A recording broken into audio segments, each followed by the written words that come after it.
Entonces vamos a seguir con la siguiente ponencia. La segunda ponencia habla sobre puentes que podemos establecer con la posmodernidad.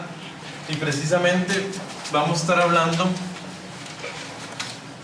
algo que tal vez ya mencionó uno de los hermanos aquí presentes en el salón. Pablo en Atenas. Me gustaría si alguien puede leer Hechos 17:23. Así bien fuerte. Hechos 17:23. Porque pasando y mirando vuestros santuarios, hallé también un altar en el cual estaba esta inscripción: al Dios no conocido, al que vosotros adoráis, pues sin conocerle, es aquí yo os anuncio. Veamos el contexto, ¿verdad? Pablo estaba en Atenas ante el Areópago, todo un panteón de dioses, y entre el montón de dioses había un altar al Dios no conocido. ¿Qué hace Pablo? Aprovecha eso que hay ahí y dice: de este Dios no conocido es el Dios verdadero que ustedes no conocen, y ahí les presentan el mensaje. Entonces Pablo buscó un punto de contacto, un puente. Vamos a leer el otro texto, 1 Corintios 9, 19 al 23.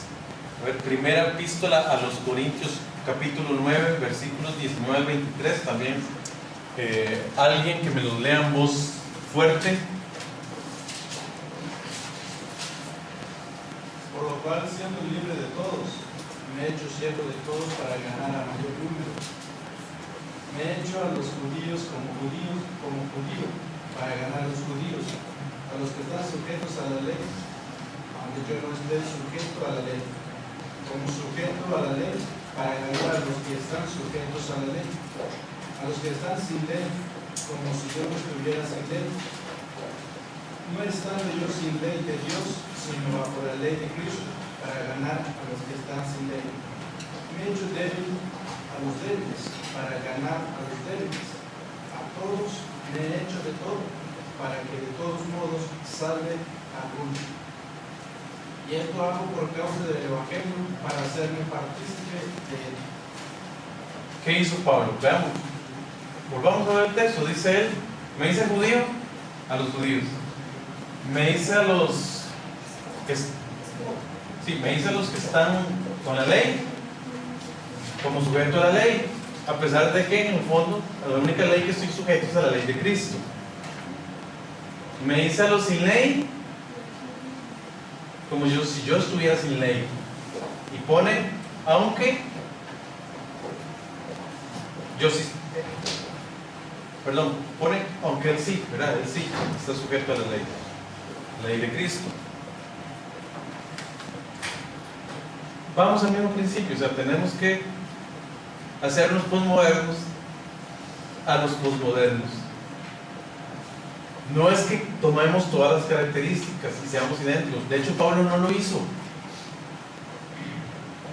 No, es hasta cierto punto identificarnos con esa cultura, pero como lo hizo Cristo, sin pecado. Somos llamados a ser pontífices, ¿verdad? Eso es la palabra pontífice. Significa el que crea, el que construye puentes. O sea, nosotros somos los verdaderos pontífices, todos los creyentes.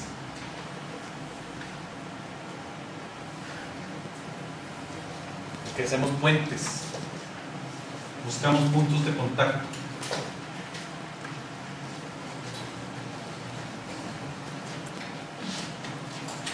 Y vamos a hablar de varios puentes que nos ofrece la posmodernidad, así como ese altar al Dios no conocido que vio Pablo en Atenas. La posmodernidad nos presenta ciertos puentes, ciertos puntos de contacto. Número 1, la sensibilidad espiritual. Los posmodernos sí creen en las cosas espirituales.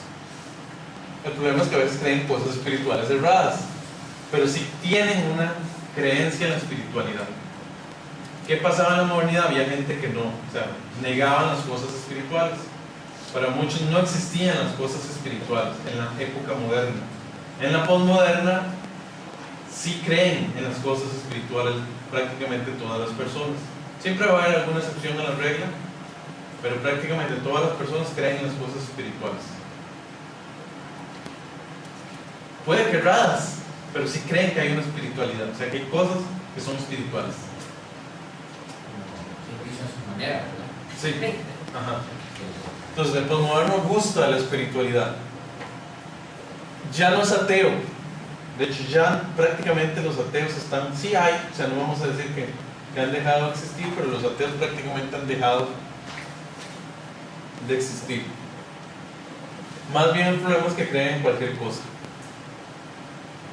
¿Qué es lo que pasa? Que ellos muchas veces no han conocido al verdadero cristianismo. Como habíamos hablado antes, ¿verdad? Hay un choque con el cristianismo institucionalizado, no se han dado cuenta del cristianismo verdadero. Y es precisamente ahí donde tenemos que presentarlos. Como ellos buscan la espiritualidad, hay que presentarles el cristianismo genuino. Ese cristianismo que es experimental. Porque sí, nuestro cristianismo es experimental. O sea, ¿podemos tener una experiencia con Dios, sí o no? Sí. ¿Cuántos aquí han sentido que Dios les ha hablado en forma particular en algún momento? Que Dios les ha mostrado algo. ¿Cuántos? Yo creo que todos, ¿verdad? ¿Cuántos ¿cuántos han presentado, ¿verdad? Ese Jesús, ese Dios personal? O sea, Dios es personal, es una persona y puede tener una relación contigo, y hemos sentido esa relación persona a persona. Y nuestra fe cristiana también es práctica. O sea, Dios en la Biblia nos muestra soluciones para el diario vivir, sí o no. O sea, es la regla de fe y conducta del cristiano. Él nos dice, no hay problema de consejería que no se pueda responder en la Biblia, que no pueda haber un principio que podamos sacar. ¿Qué es lo que pasa? Que a veces presentamos la fe, no sé, en una forma muy teórica y no vivencial. Entonces, ¿qué es lo que hay que hacer? A esta gente le gustan las cosas espirituales. Compartamos las cosas espirituales. Tal vez no las entiendan plenamente, pero les va a llamar la atención. Pero ¿cuántos de nosotros nos acercamos a un no creyente y le decimos, mira, hoy Dios me habló? De hecho, no creyente, en la época moderna te iban a decir, estás loco. En la posmodernidad te van a preguntar, ¿y qué es eso? ¿Cómo fue? Explícame, o sea, les va a dar curiosidad, porque sí creen en las cosas espirituales. Lo que pasa es que no saben cómo es. Entonces ya ahí pues, tenés una oportunidad de compartir, no es que Dios nos habla a través de la Biblia. Él nos ha dado la Biblia precisamente para guiarnos de cómo debemos de vivir, etc. Pero pocas veces compartimos eso con no creyentes. O sea, lo dejamos solo para... Creemos que solo la gente de la iglesia nos lo va a entender. Como yo les digo, sí, puede que solo la gente de la iglesia lo entienda plenamente, pero no significa que no les llame la atención a los no creyentes. Tal vez no lo entiendan completamente, pero sí les va a llamar la atención. O sea, ¿cómo? Dios te habló. ¿Y cómo es eso? ¿Cómo es que Dios te habla?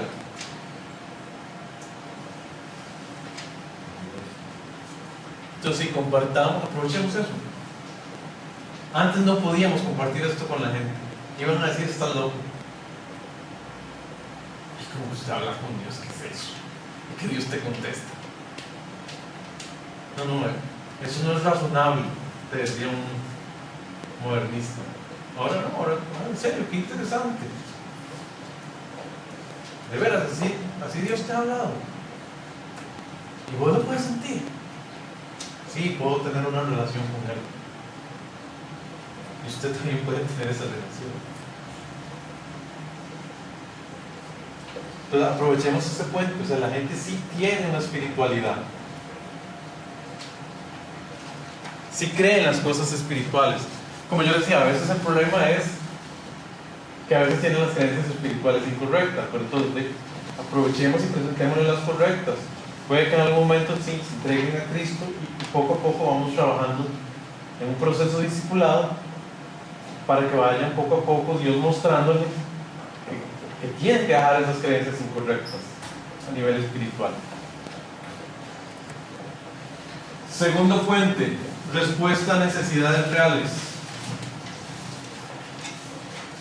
El cristianismo no funciona para el posmodernismo porque nadie lo practica.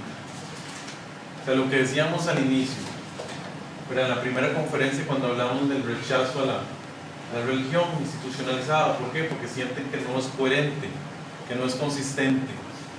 Pero ¿qué pasa cuando empezamos a ser consistentes? ¿Qué pasa cuando una iglesia o los mismos cristianos empezamos a ser más consistentes con lo que hablamos? Ya no somos ruido. Ya nos empiezan a ver, esta gente es diferente. Es que vos tenés algo diferente. ¿O qué pasa si hablemos como iglesia en conjunto? Empezamos a hacer cosas por la comunidad. Servimos a la comunidad. O sea, hay miles de cosas que una iglesia puede hacer para ayudar a la comunidad. ¿Qué empieza a decir la gente? Mira, estos sí ayudan al prójimo, como dice la Biblia. No son bla, bla, bla, bla, bla, bla, bla, bla. Pues a veces es importante eso, ¿verdad? Porque estamos tan acostumbrados a que la iglesia trabaja dentro de nada más, dentro de las 4 paredes del templo, y que el servicio es solo dentro del templo, que se nos olvida que nuestro mayor servicio debe ser más bien hacia afuera.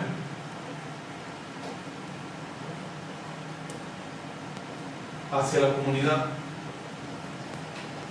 O sea, hemos perdido un poco, ¿verdad?, esa dimensión de que la iglesia debe proyectarse, no solo dentro de la iglesia, sino más allá. Y ahí es donde van a empezar a ver, ok, esta gente sí hace algo, sí se mueve. Qué interesante lo que están haciendo. Y empiezas a darle credibilidad a tu mensaje.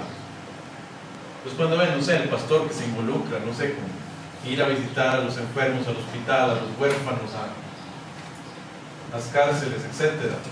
Y ver cómo ayuda. Y ven una iglesia, no sé, va y pinta los parques, que va y no sé, es que son múltiples cosas que se pueden hacer. Y ven una iglesia que sí se está moviendo, que está mostrando amor al prójimo. Empezamos a recuperar la credibilidad que habíamos perdido.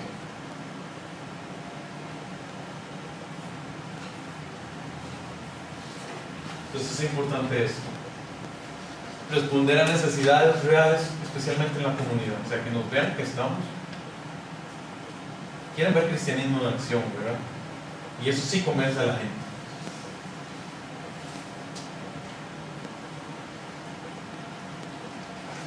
Vamos a hablar de un tercer puente, vamos a pasar. Una mejor forma de vida. El posmodernista es consumista, pero no puede llenar el vacío con él. O sea, son materialistas, quieren comprar aparatos, quieren cosas, pero eso no llena el vacío. En el fondo lo que buscan es esa vida en abundancia que solo Cristo puede dar. Y tenemos que presentar esa vida en abundancia. Cuarto puente. Buscan guías espirituales. Y aquí es donde se nos presenta el mayor reto. Porque como los posmodernos buscan guías que los guíen en su espiritualidad, resulta que nosotros podamos ser guías espirituales. Y cuando digo nosotros, no me estoy refiriendo a los pastores. Por supuesto que los pastores pueden. Estoy refiriéndome a toda la iglesia. Y es que eso se nos ha olvidado. Que si la palabra dice ir y hacer discípulos, ¿a quién se lo dice? A todos, no es a los pastores. Entonces, ¿a quién le toca ser discípulos? A todos, a toda la iglesia. Y este es a veces el principal reto que vamos a tener. Que la gente entienda que cada uno está llamado a ser discípulo. No es que van a ser un montón. Sí son maestros. Y eso no significa que yo sea maestro, me voy a parar al frente y voy a enseñarle a un montón de gente. Porque todos sabemos que hay un sentido estricto de la palabra maestro en la escritura. En un sentido más estricto donde sabemos que hay gente que tiene el don de ser maestro. No, aquí es un sentido más amplio de maestro, en el sentido de que todos podemos enseñar algo. Se supone que si todos conocemos la Biblia, que espero que todos los cristianos conozcan la Biblia, pueden enseñar algo. No tal vez al frente, en un púlpito, o así como yo, que estoy dando conferencias, sino ahí sentado, tomándose un cafecito, con otra persona, hablando, mira, es que la Biblia dice esto. O sea, en ese sentido podemos ser maestros, toda la iglesia. Porque todos tenemos algo que enseñar. A todos, se supone que si estudiamos la Biblia, a todos Dios nos muestra cosas. Y todos nos habla a través de su palabra. No solo el pastor, no solo a los líderes. Entonces sí, en primer lugar, todos somos llamados a ser maestros. Y ahí es donde está el principal reto. Y es que tenemos que hacer que en nuestras iglesias los creyentes entiendan que todos tienen que ser maestros. Y ahí está el reto más fuerte que tienen los líderes y pastores. Porque en la posmodernidad el problema es que no debemos solamente mostrar el camino. Hay que acompañar. O sea, no basta con que yo diga, por aquí es que tienes que andar. No, hay que tomar a la persona e ir con ella. O sea, y esto va a implicar tiempo. Por eso el pastor no puede solo. Pero el pastor, si acaso, va a poder poniéndole mucho, no sé cuántos, va a depender mucho del tipo de pastor, ¿verdad? Pero yo calculo que uno máximo puede trabajar, no sé, con unas 3, 4 personas a la vez bien.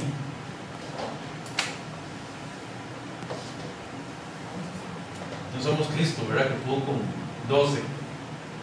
Por más que algunos digan que 12 y esas cosas, ¿verdad? Que tienen que ser 12. Un modelo de Jesús y dicen que tenemos que tener 12.